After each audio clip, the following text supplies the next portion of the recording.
Should your taxpayer money fund a religious school? The Supreme Court hears a case that could potentially greenlight the first faith-based charter school in the nation.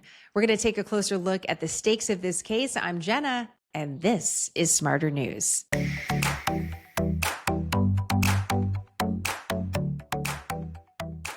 Well, one big takeaway after listening to the Supreme Court this week is when someone refers to their friend on the other side, they aren't really friends. They're not friends. I learned this listening to a very interesting argument in front of the Supreme Court on Wednesday. In case you don't have several hours to spare to listen to these arguments in front of the court, I'm just going to break it down for you as simply as possible, because this new case in front of the court may set a new precedent for publicly funded schools nationwide. And it may or may not open the door for more charter schools with religious affiliations to bloom, and bloom in part because of your taxpayer money. So here's how we got here. Charter schools exist in 45 states plus DC. Nearly 4 million children in America attend charter schools. That's about 7% of school-age kids.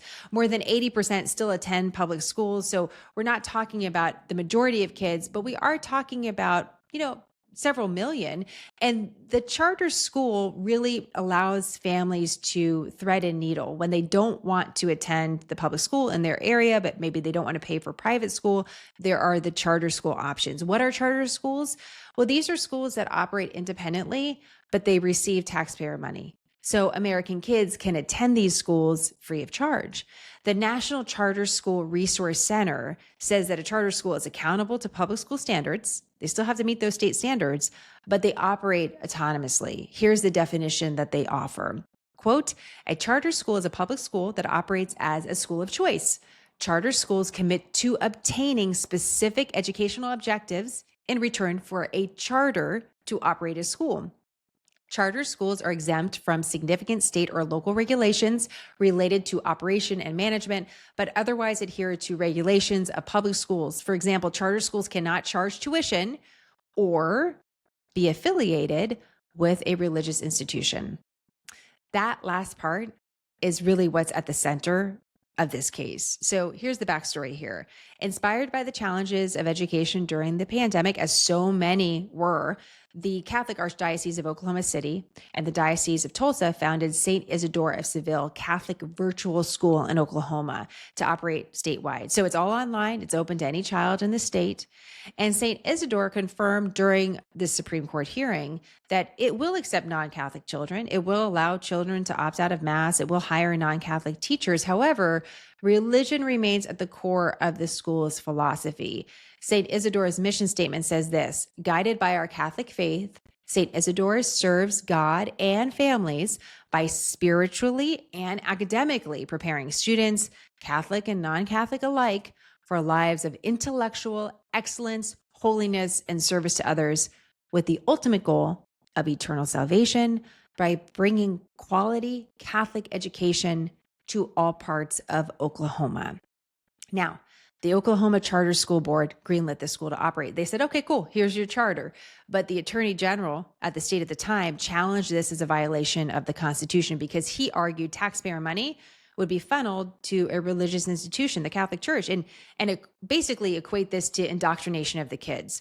So pulling way back, at the heart of this case is the First Amendment, specifically the separation of church and state. And although those words are not verbatim in the Constitution, this is how they are applied in this particular case or argument. The Constitution prohibits the government from establishing or sponsoring a specific religion.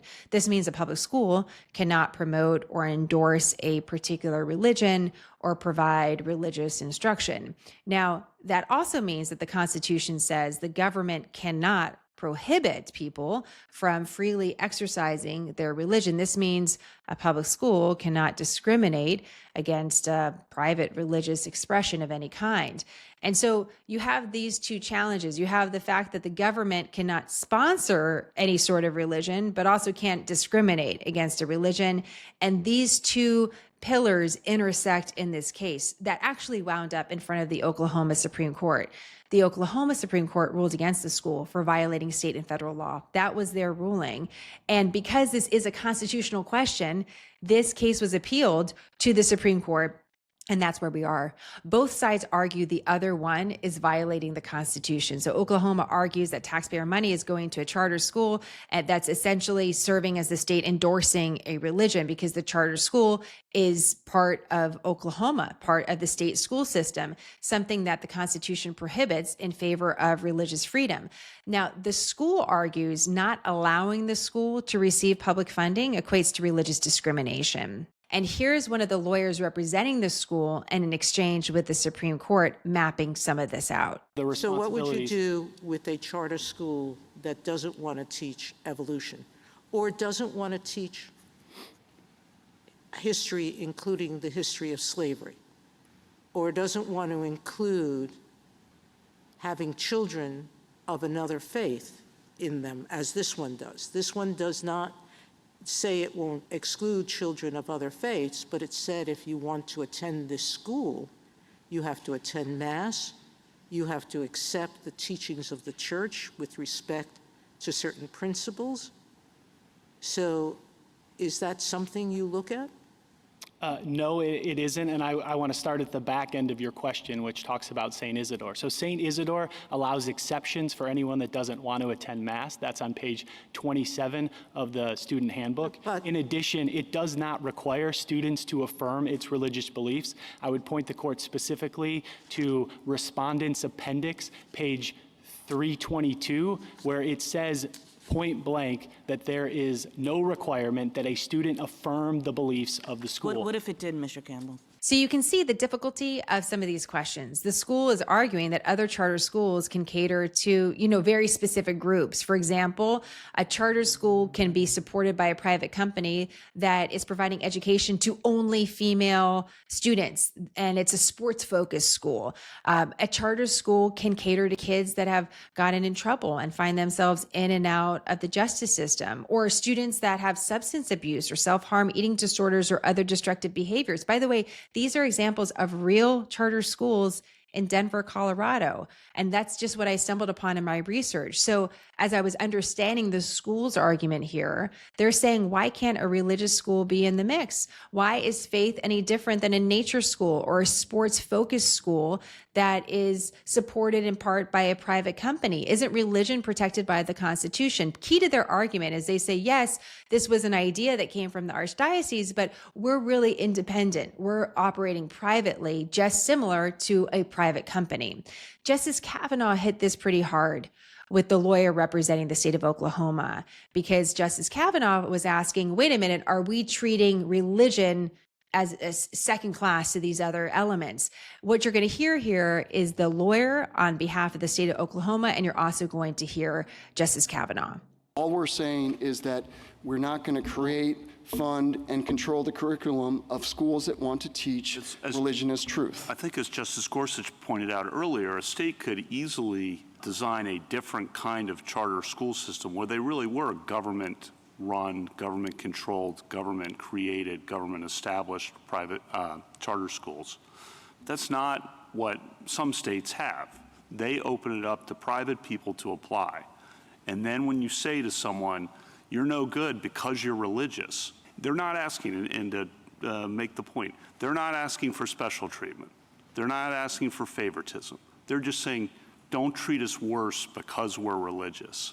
And that just seems like a core principle. So here's some of the questions the Supremes are going to tackle. Are charter schools really public schools linked to the government, operating as an extension and arm of the government, or truly private independent schools that just happen to receive taxpayer money? This is important because if a charter school is independent and public, then is denying a charter school with religious affiliation the ability to operate surmount to religious discrimination? These are really big questions. Let's go back to the big picture once again. We're at a very interesting period in America where we're challenging education on many levels. You have the Trump administration challenging the existence of the Department of Education, how we've done things for the last several decades. Homeschooling has really grown in recent years, and it continues to grow even after the pandemic. So it's not just a one-off. And anecdotally, as a mom of school-age children, I see and hear of all sorts of new, non-traditional, alternative, charter, private schools becoming more prevalent. So as a society, we're really reflecting on what sort of education do we want to support in our communities and how do we want to support that. One interesting twist to the case that's worth mentioning, Justice Amy Coney Barrett, who taught at Notre Dame, which is a private Catholic university, recused herself from this case. She didn't say why, but she's not hearing this case. She's not going to weigh in here, which means 8 justices instead of 9 will decide the case. If there is a tie, if it ends up in 4-4, the lower court's decision, the Oklahoma Supreme Court, who denied the charter to St. Isidore, will stand. So we have to watch this. So what do you think? As a taxpayer, would it bother you if your money went to a Catholic charter school? How about a Jewish school? Or a Muslim charter school? What about a school based on atheism? Or what if a private company wants to have a charter school that promotes socialism or communism or patriotism? You know, where do we draw the line for when taxpayer money can be used when it comes to this side of education?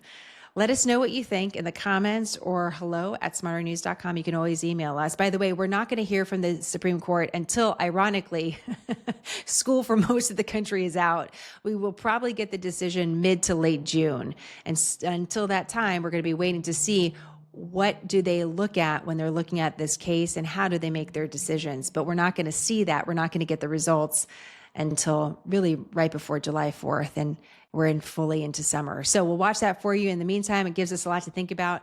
Thank you for your support of quick, concise, nonpartisan, Smarter News. I'm Jenna. Have a great day.